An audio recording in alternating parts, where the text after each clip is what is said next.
Next, Aftab will tell us how he's using FOSS observability tools to perform telemetry on scientific experiments. Aftab is a DevOps engineer and an active contributor to the Grafana ecosystem.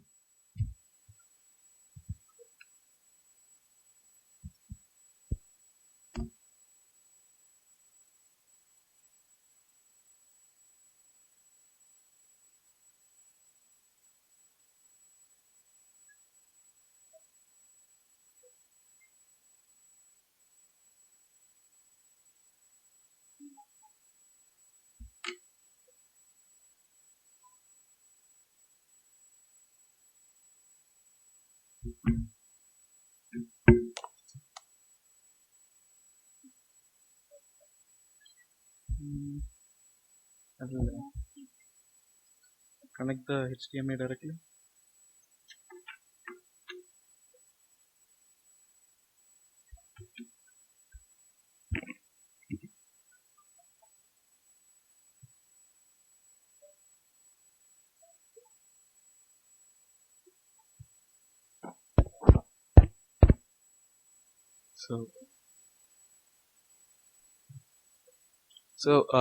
Hi everyone.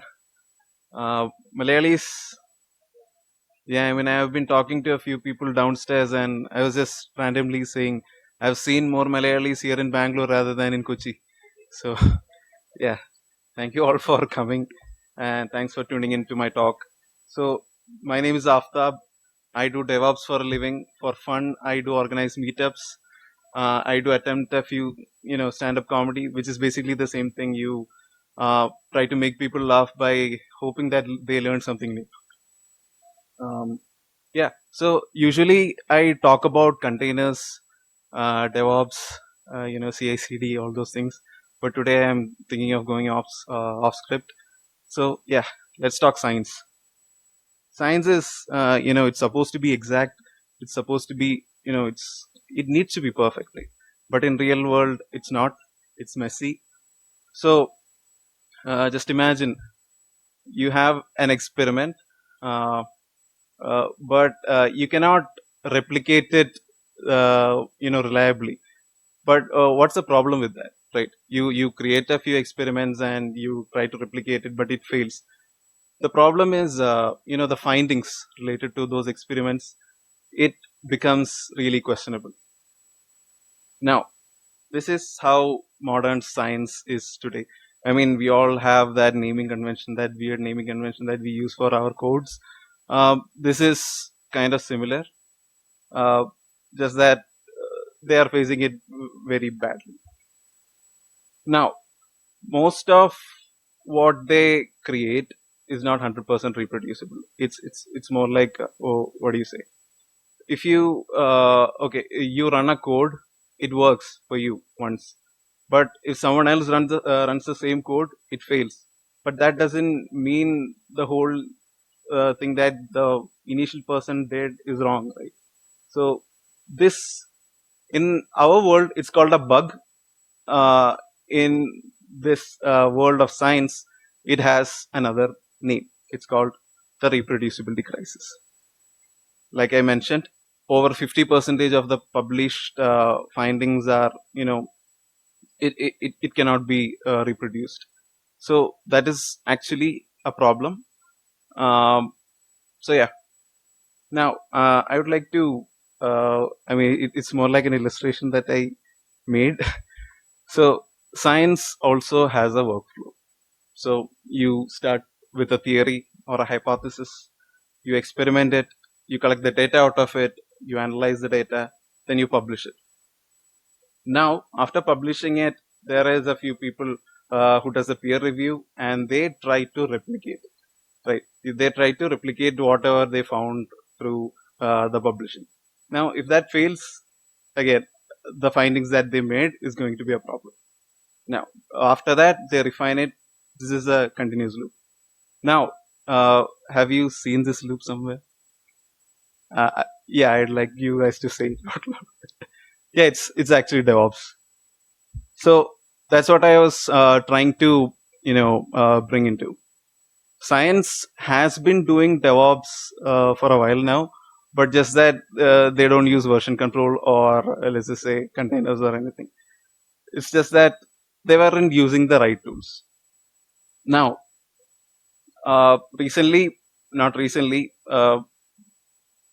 people in research field or scientists have started adopting DevOps practices for scientific research, and they also have a name. And it's funny how people come up with names so easily. And yeah, it's called research ops. Yeah, I mean, it's actually fun, but when you think about it, research operations, yeah, it's basically DevOps for science. Now, how these things are mapped, right? Git for us, it's used for versioning code. We used to version scripts, but in terms of what do you say? In terms of scientific domain, it can be used to version manuscripts, datasets, or just documents. People send emails regarding findings and all, but if you want to go and replicate the same finding once again, they'll have to scroll through emails. Instead of that, just push it to Git. So that's what they do. Now, Docker is actually used to package the whole environment. I mean, say computational fluid dynamics. I mean, I was very bad at it. Anyways, so you'll be able to package the whole environment and share it to someone else so that they can experiment or reproduce the whole concept once again. CI/CD is there. It actually is more like a heart of this whole thing, because no student wants to run a 20-hour long pipeline 20 times manually. So that's another thing.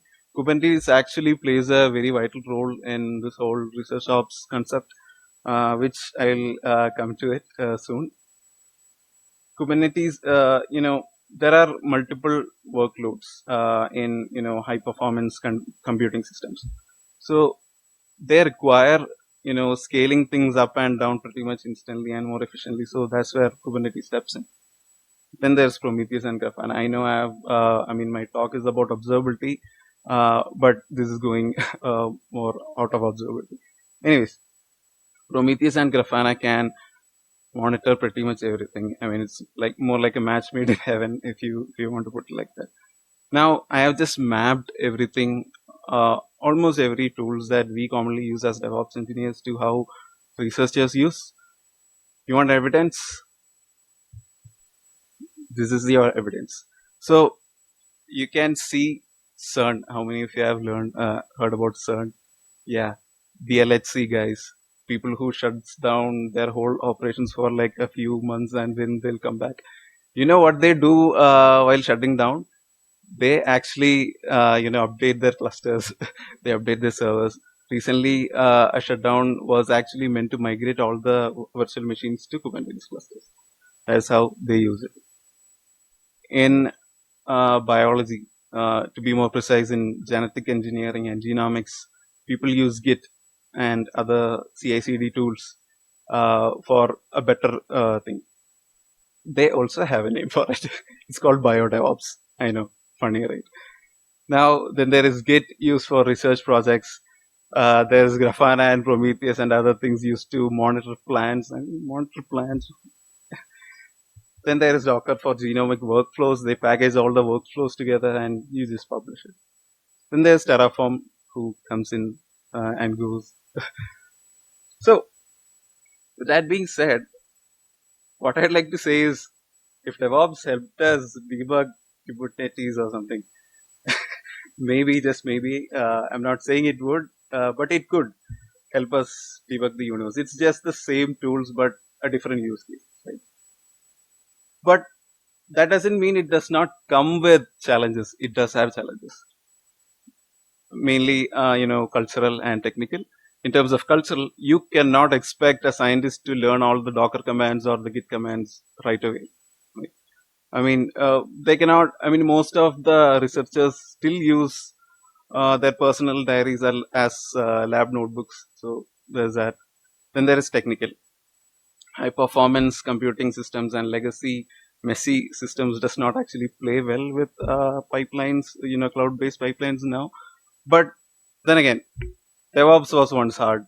and it still is hard for a few, including myself. Uh, so DevOps helped us solve the problem with collaboration, automation, and all those things. Now, ResearchOps is on the same path. It could solve this whole problem. So, next time when you think about DevOps, think about servers. Think beyond servers.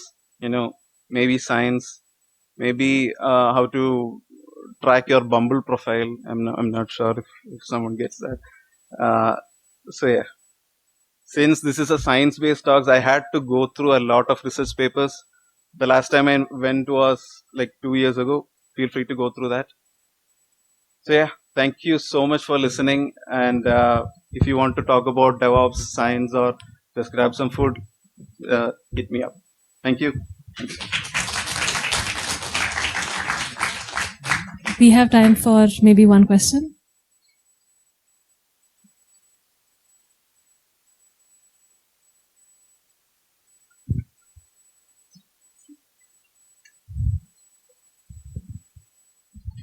Hello. So I used to work in a computational material science research lab as a student. Okay. So what I noticed was like there was no awareness about. So we used a simulation engine. Okay. And where we had to create input files and submit it.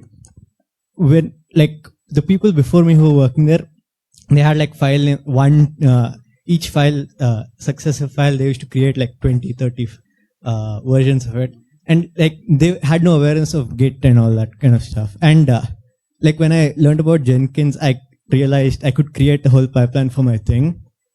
So what my question is there any push from like in Indian institutes, are you aware of any push towards people learning about DevOps and implementing it in their research? Because a lot of repetitive work is being done for like no reason. Yeah. What was your name? I'm Vinay. Vinay. What you said is absolutely right. And to be frank, I also came across this whole topic a few months ago. I was just having a personal project on, monitoring plants. So that's how I got to know how DevOps things are being used here. I mean, in the evidence, and to the answer to your question, I'm not sure if universities actually know about this, but there are a few platforms like protocols.io. I just found them on YouTube, so you can just check that. I mean, it actually promotes all those things there. I mean, then again, yeah, it's something you can explore on. This isn't a question but a comment. It's people like us who need to go and tell the science people that, hey, look, there are tools that you forgot about. We will come help you. Places like this are the right place to have these conversations. And then, yeah, the science people left alone, they'll happily continue doing science and keep doing manual work. But yeah, when we know the right tools, it's our, in my personal opinion, duty and like responsibility to go and tell these people. That's what he said. Yeah.